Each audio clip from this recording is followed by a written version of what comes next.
Hello guys, welcome to my channel Spidey Blogs. इस video में बात करने वाले हैं इरमा के इंटरव्यू एक्सपीरियंस के बारे में, जो कि हमारे साथ शेयर करेंगे। सबसे पहले जानेंगे हम इनकी प्रोफाइल के बारे में, देन हम बात करेंगे इनके डीडे के होल एक्सपीरियंस के बारे तो मेरी प्रोफाइल है 777 एंड मेरी जैड में परसेंटाइल थी 92 एंड स्नैप पे 95। में। ठीक है। एंड इसमें इरमा में आपने किस एग्जाम के थ्रू अप्लाई किया था? जैड के थ्रू अप्लाई किया था मैं। जेट के थ्रू। एंड डीडे के दिन में कितने प्रोसेस थे इन्वॉल्व, एंड किस दिन शेड्यूल हुआ था ये इंटरव्यू? तो मेरा इंटरव्यू सबसे पहले दिन ही था, मतलब 17 ऑफ फेब। वहाँ पे दो प्रोसेस था, वैट एंड पीआई। तो वहाँ पे जाते ही सबसे पहले तो उन्होंने कॉन्फ्रेंस रूम में हमें वेट करने को कहा, और जस्ट 5 मिनट में ही हमारा वैट शुरू हो गया था। ये ऑफलाइन था ऑनलाइन और था? वैट मेरा ऑफलाइन था। मतलब कुछ बच्चों का ऑनलाइन भी था ऐसा? नहीं, ऑनलाइन का कोई प्रोसेस ही नहीं था वहाँ पे, सब सारे इंटरव्यू ऑफलाइन ही होने थे। ठीक है। ठीक है, आप वहां पहुंचे फिर? और काफी टाइम पे चल रहा था हर कुछ, मतलब जैसे जो टाइम पे वहाँ पे उन्होंने मेंशन कर रखा था उसी टाइम पे उन्होंने एंट्री ली। एंड देन उन्होंने जस्ट वेट के लिए जब हमें कॉन्फ्रेंस रूम में बैठाया, तो वहाँ पे सिर्फ और सिर्फ 20 स्टूडेंट ही थे एक साथ, मतलब उस दिन सिर्फ 20 लोगों का इंटरव्यू ही होना था। तो उन्होंने जैसे ही बैठाया, जस्ट 5 मिनट में हमारा बैट शुरू हो गया। उन्होंने टाइमर सेट कर दिया था कि 30 मिनट का आपका बैट होना है। जस्ट बैट कंप्लीट हुआ, उसके 10-15 मिनट बाद ही इंटरव्यू हम लोग का चालू हो गया था। ठीक है। बैट का टॉपिक क्या था आपका? वैट हम लोग का पिक्टोरियल फॉर्म में था, लाइक सीटी, क्रिटिकल थिंकिंग में। तो वहाँ पे क्या था कि एक फार्मर थे जो कि अपने फील्ड पे वर्क कर रहे थे, और साथ में इरिगेशन का कुछ ऐसा दिख रहा था सीन कि हाँ, वो कुछ काम कर रहे हैं। सिंगल पिक्चर ही थी। एंड इसका तो स्ट्रक्चर उस पे क्या हमें था? 30 मिनट का लिखना था। कितने वर्ड्स? स्ट्रक्चर लगभग 300 वर्ड्स आ सकते थे उसमें। उन्होंने ऐसा वर्डिंग का कुछ नहीं कहा था। उन्होंने कहा था कि आपको पेज फिलअप करना है, आपको जो भी कंटेंट लिखना है, जितना भी कंटेंट लिखना है, बस इसमें ही लिखना है। तो आप जितना भी वर्ड लिख सकते थे। पेज फिल करना है, that means pen and paper based था, राइट? यस। ठीक है। एंड ये वेट का प्रोसेस आपका ओवर हुआ, इसके बाद नेक्स्ट? उसके बाद नेक्स्ट उन्होंने थोड़ी देर वेट करवाया था कि आपको 5-10 मिनट मिलना है। आपको मैगजीन वगैरह उन्होंने प्रोवाइड कर दी थी कि आप कॉलेज के बारे में जान सकते हो इससे। और देन उन्होंने पीआई का प्रोसेस स्टार्ट कर दिया था। ठीक वहाँ है। पे दो पैनल थे आई थिंक। हाँ, तो उन्होंने 10-10 लोगों का ग्रुप डिवाइड कर दिया था जिसमें इंटरव्यू होने। तो सबको एक पैनल नंबर दे दिया था कि, मतलब सीक्वेंस नंबर दे दिया था कि आपका किसके बाद होना इंटरव्यू। ठीक है, सो आपके पैनल में कितने पैनलिस्ट थे अंदर? पैनलिस्ट तो सारे पैनल पे दो ही थे, और दोनों मेल थे। लाइक एक यंग थे थोड़े, और दोनों प्रोफेसर थे इरमा, ठीक है, और तो एक लेट फोर्टीज में थे अपने। आपका इंटरव्यू कैसे स्टार्ट हुआ? तो मेरा सीक्वेंस नंबर तो थर्ड था। मैं देख रहा था कि सबका इंटरव्यू लगभग 10 to 15 मिनट्स ही चल रहा था, जैसे यूजुअल चलता है। जब मैं मेरा थर्ड था, तो जब मैं एंटर हुआ, तो सबसे पहला क्वेश्चन उन्होंने पूछा था कि वेयर आर यू फ्रॉम। तो मैंने उन्हें बताया प्रयागराज। तो उन्होंने कहा कि अभी तो ये सिटी बहुत क्राउडेड है, तो तुम कैसे आए। तो मैंने उन्हें बताया कि मैं एक हफ्ते पहले ही दिल्ली आ गया था, ताकि मैं इससे बच सकूं कि बहुत क्राउडेड हो गई, ट्रेन कैंसिल वगैरह ना हो, इसलिए मैं पहले आ गया था। देन उन्होंने मुझसे पूछा था कि आप अभी कहाँ पे रह रहे हो, लाइक आप एक हफ्ते पहले आ गए थे। तो मैंने उन्हें बताया था कि मैं फ्रेंड के यहाँ रह रहा हूँ। फिर उन्होंने फ्रेंड के रिलेटेड टू क्वेश्चन पूछे, लाइक आपका फ्रेंड क्या करता है। तो मैंने कहा कि वो अभी अपनी ग्रेजुएशन कंप्लीट कर रहा है डीयू से। फिर उन्होंने उसके कॉलेज के बारे में पूछा कि किस कॉलेज से कर रहा है, लाइक वो चेक करना चाह रहे थे कि तुम सच में पहले ही आए हो, दोस्त यहाँ रह रहे हो, या फिर ऐसे ही कुछ झूठ बोल रहे हो कुछ।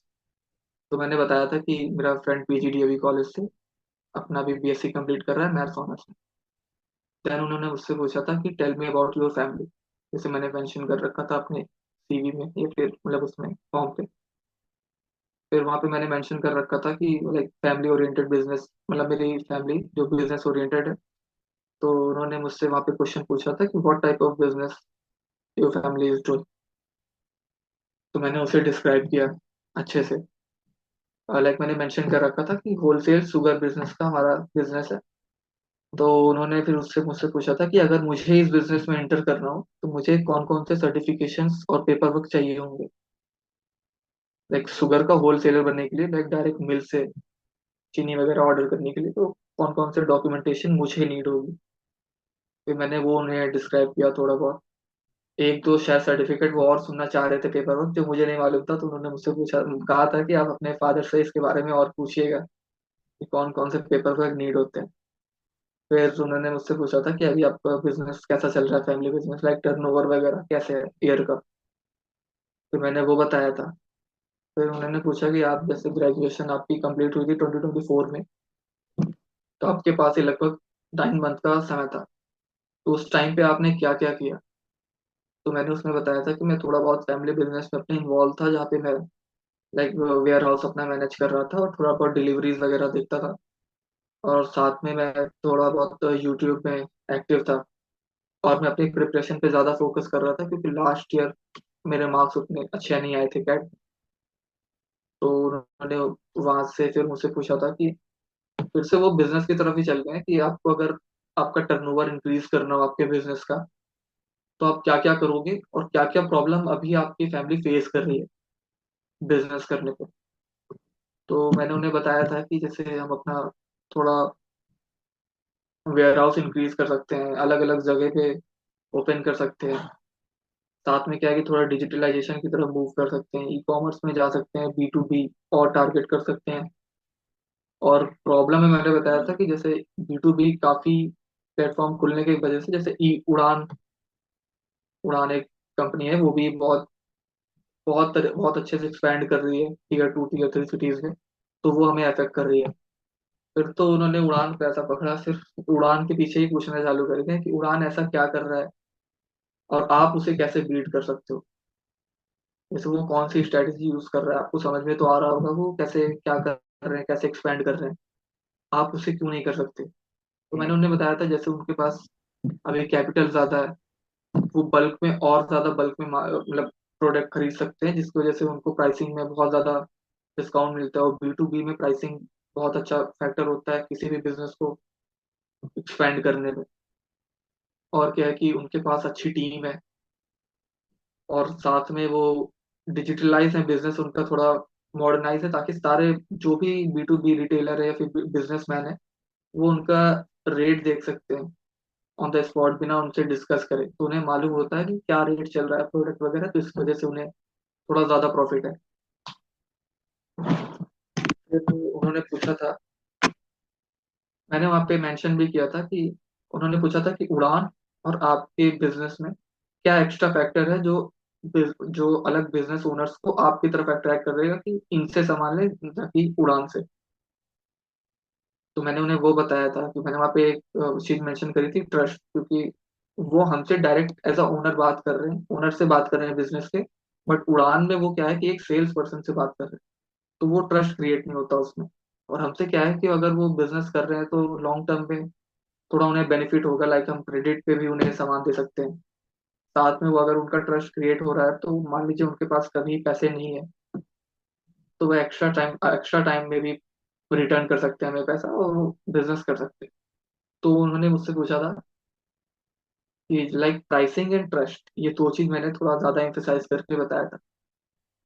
तो उन्होंने मुझसे पूछा था कि अगर आप कोई प्रोडक्ट बेच रहे हो, उसे आप थोड़ा महंगा बेच रहे हो, बट आपका ट्रस्ट बहुत अच्छा क्रिएट है, तो इसका मतलब यही है कि जो भी B2B रिटेलर है, फिर बिजनेसमैन है, जो भी जिनकी भी शॉप है, वो आपसे ही प्रोडक्ट खरीदेंगे।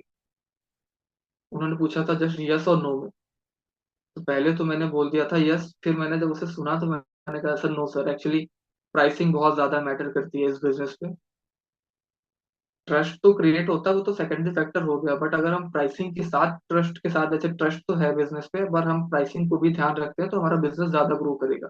वरना फिर ये क्या है कि कुछ ना कुछ लोग ट्राई करेंगे कि अलग डीलर से, या फिर ट्राई करेंगे कि वहां से परचेज करें, तो वो उसमें लग रहे थे कि वो सेटिस्फाई है उस आंसर से। देन उन्होंने लाइक दूसरे पैनल को क्वेश्चन पूछने के लिए कहा था कि आप पूछ सकते हैं, मेरा हो गया। फिर सबसे पहला तो क्वेश्चन उन्होंने पूछा था, जैसे मैंने मेंशन किया था अपना डिजिटल मार्केटिंग कोर्स एंड थोड़ा बहुत ही यूट्यूब के बारे में उन्होंने पूछना चालू किया, like what type of content you upload in your YouTube. फिर मैंने बताया था कि कैसा कंटेंट मैं अपलोड करता हूँ वीडियो एडिटिंग वगैरह में, तो उन्होंने बताया था कि विच सॉफ्टवेयर यू यूज। फिर उन्होंने पूछा था कि अभी आप अर्निंग कर रहे हो या नहीं कर रहे हो। फिर मैंने वो डिस्क्राइब किया। फिर उन्होंने पूछा मुझसे कि ऐसे कौन कौन से सोर्स हो सकते हैं जिसमें इन्फ्लुएंसर और या फिर कंटेंट क्रिएटर पैसे कमाते हैं, एक्सेप्ट फ्रॉम यूट्यूब एड्स, फिर जो भी यूट्यूब दे रहा होता है। फिर मैंने वो पूछा, मतलब मैंने वो बताया। फिर वहां पे उन्होंने मुझसे क्रॉस क्वेश्चन किया था पैनल वन। तो उन्होंने मुझसे पूछा था कि अगर आप बिजनेस यूट्यूब को एज अ बिजनेस अगर आप देखते हो तो लॉन्ग टर्म में क्या क्या फायदे हो सकते हैं उसे विद एग्जांपल। तो मैंने वहां पे उन्हें बताया था कि यूट्यूब में कैसे एक एक बंदा अपनी फेस वैल्यू बनाता है, जिसकी वजह से क्या होता है, वो लॉन्ग टर्म में अगर वो कोई बिजनेस भी स्टार्ट करता है तो उसकी ब्रांड वैल्यू एक क्रिएट हो गई होती है, वो चलता है। और साथ में वो ट्रस्ट भी क्रिएट कर चुका होता है, उसके पास एक ऑडियंस होती है जो उसको देख रही होती है, और साथ में एक कस्टमर भी तैयार होके होते हैं जो कि उसका फर्स्ट सैंपल ऑफ प्रोडक्ट को प्रमोट करने को उन्हें हेल्प करेंगे। फिर उन्होंने पूछा था कि आप इसे एक एग्जांपल से थोड़ा डिस्क्राइब करिए कि ऐसा कौन है जो अभी करंट टाइम पे ऐसा बिजनेस कर रहा है जिसकी ब्रांड वैल्यू भी बन चुकी हो। यहाँ पे अंकुर वारिकू का एग्जांपल दे दिया था कि जैसे वो पहले कंटेंट क्रिएट करते थे, वो ज्यादा कंटेंट क्रिएशन की तरफ थे, फिर ओवर द टाइम उन्होंने उसको चेंज किया। अभी वो बिजनेस में एक तरह से जंप कर चुके हैं, लाइक वो कंटेंट क्रिएशन के साथ साथ कोर्सेज वगैरह सेल करते हैं, और साथ में अलग अलग कंपनीज और स्टार्टअप पे इन्वेस्ट कर रहे हैं। तो मैंने यही एग्जांपल दिया था। फिर उन्होंने मुझसे जाते जाते वो क्वेश्चन पूछा था कि वाई रूरल मैनेजमेंट। तो मैंने कहा था कि ये मेरे जैसे मैं टीयर 2 टीयर 3 सीरीज में हमारा बिजनेस है, तो वहाँ पे हमें कस्टमर की थिंकिंग को समझने में थोड़ा हेल्प कर सकता है। और साथ में जैसे बड़ी बड़ी कंपनीज वगैरह एक्सपैंड कर रही हैं टीयर 2 टीयर 3 सीरीज में, तो वहाँ पे हमें कोई बिजनेस अपॉर्चुनिटी भी, लाइक बिजनेस अपॉर्चुनिटी की भी समझ दे सकता है, लाइक वो हम कैसे एक्सपैंड कर सकते हैं अपने बिजनेस को। तो इसमें हमें हेल्प कर सकता है। तो बस यही मैंने बताया था। साथ में बताया था कि जैसे एमबीए कोर फील्ड के बारे में भी मुझे नॉलेज देगा, जिससे मैं, लाइक मुझे मार्केटिंग की तरफ थोड़ा इंटरेस्ट है, तो मार्केटिंग में भी हेल्प करेगा। तो उन्होंने बस यहीं पे कहा था थैंक यू सर। इसमें कोई मेरा भी इंटरव्यू करंट यहीं पे अफेयर्स खत्म हो गया था फिर। करंट अफेयर्स के क्वेश्चंस नहीं थे आपके लिए? नहीं नहीं, कोई करंट अफेयर के क्वेश्चन नहीं थे सिर्फ, आपकी और ये बिजनेस और थोड़ा बहुत डिजिटल मार्केटिंग कोर्स बस। ग्रेजुएशन के कोई सब्जेक्ट्स? नहीं, मैंने और भी लोगों से पूछा था, वो इंटरव्यू सिर्फ एक ही क्वेश्चन पे ही मूव हो रहा है। जैसे अगर किसी ने कोई जॉब कर रखी है तो पूरा इंटरव्यू जॉब पे जा रहा है। फिर किसी ने अगर कुछ जैसे बीटेक कर रखी है तो सारा उनका डिस्कशन बीटेक और वाई एमबीए में ही जा रहा था। तो मुझे लगा था मेरा ग्रेजुएशन पे जाएगा, और वो ग्रेजुएशन पे नहीं था, सिर्फ इस पे ही था। ठीक है। इस प्रोसेस के ओवर होने के बाद फिर नेक्स्ट क्या था? नेक्स्ट कुछ नहीं, उन्होंने ऐसे ही था, बैठा था, उन्होंने बोला था कि, मैंने पूछा था उनसे कि कोई वेरिफिकेशन वगैरह डॉक्यूमेंट्स के होने हैं कि नहीं, तो उन्होंने कहा था नहीं है, वो सब आपका एडमिशन के टाइम पे ही होगा अगर होना होगा तो। ठीक है। तो ये पूरा प्रोसेस कितनी देर चला आपका? लाइक मैं 1 से 2 घंटे चला था। जिसमें ये जैसे हमारी वो टाइमिंग थी पीआई? 9:30 की, और मैं फ्री हो गया था 11:30 तक। ठीक है, एनपीआई वाला पार्ट कितनी देर चला आपका? पीआई वाला पार्ट मेरा अप्रॉक्स 30 मिनट्स का था। ये वहां पर एवरेज टाइम एवरेज? वहाँ पे 15 to 20 था, बट मेरा थोड़ा एक्स्ट्रा चल गया था। ठीक। चलिए सुब, काफी अच्छा लगा आपसे आपका इंटरव्यू एक्सपीरियंस जान के। एंड गाइज, आप भी सुब की तरह अपना इंटरव्यू एक्सपीरियंस हमारे साथ शेयर कर सकते हैं। आप मुझे डीएम कर सकते हैं इंस्टाग्राम या लिंक्डइन पे। लिंक्स आपको डिस्क्रिप्शन में मिल जाएंगे। सुब की लिंक्डइन आईडी भी आपको डिस्क्रिप्शन में मिल जाएगी, आप इनके साथ भी कनेक्ट हो सकते हैं। बाकी ऐसी और इन्फॉर्मेटिव वीडियोज के लिए गाइज हमारे चैनल को सब्सक्राइब कर लीजिए। वीडियो अगर अच्छी लगे तो लाइक एंड शेयर कीजिए।